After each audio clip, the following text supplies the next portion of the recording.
Struggling to arch is a common challenge many powerlifters face, but in today's video I'm going to be going through the 4 best tips to help you to achieve the best bench press arch. And if you're wanting one-to-one help with increasing your arch or just getting stronger, be sure to check the link in my bio and sign up to my powerlifting coaching. So getting right into it now, we have setup. The setup is the first part of creating and maintaining your arch on bench press. So you're going to want to have a sequence and an order of doing things. So the first part of that sequence is going to be set your feet. So even before you lie down on the bench press, you want to set your feet into your preferred position. The second part is going to be setting your hands.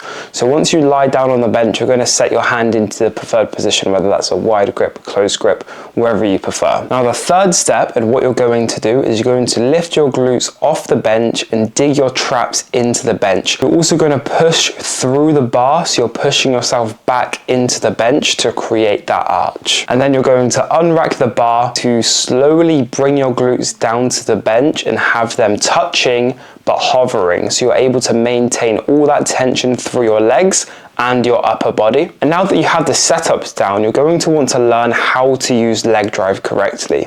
So you see a lot of times when lifters are using leg drive that they push down into the ground and their glutes come off the bench. And in powerlifting, if you do that in a competition, you will get red lighted and you will fail the lift. So instead of thinking of pushing down into the ground, you're going to want to think of pushing horizontally.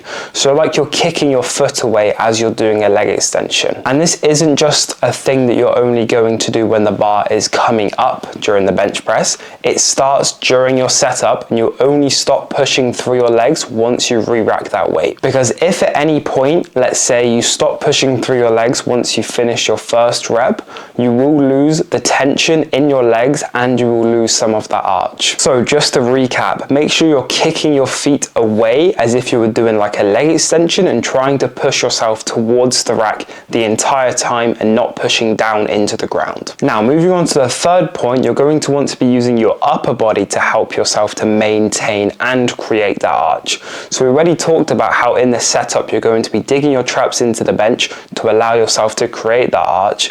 Now to maintain that arch, during your whole set, you're going to want to cue pushing your chest to the ceiling. Now doing this is going to make sure that you keep your chest up and that it doesn't cave down and your arch doesn't collapse while you're doing your bench press set. An exercise you can use to actually help with this is Larsen press, as when you're doing Larsen press, your legs are going to be off the ground, so the only thing that's going to be holding your arch up is going to be your upper body.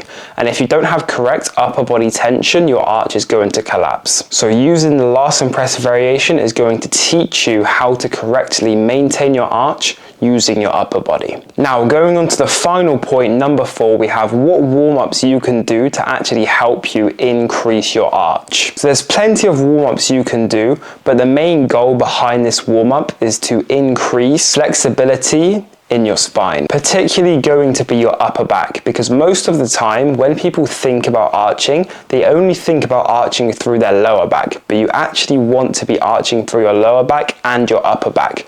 So doing exercises like a foam roller T-spine extension, where you're really pulling that weight back and stretching your upper back, it's going to help you arch through your upper back a lot more when you bench. Other warm-ups you can do include foam rolling your lower back and your upper back before you bench.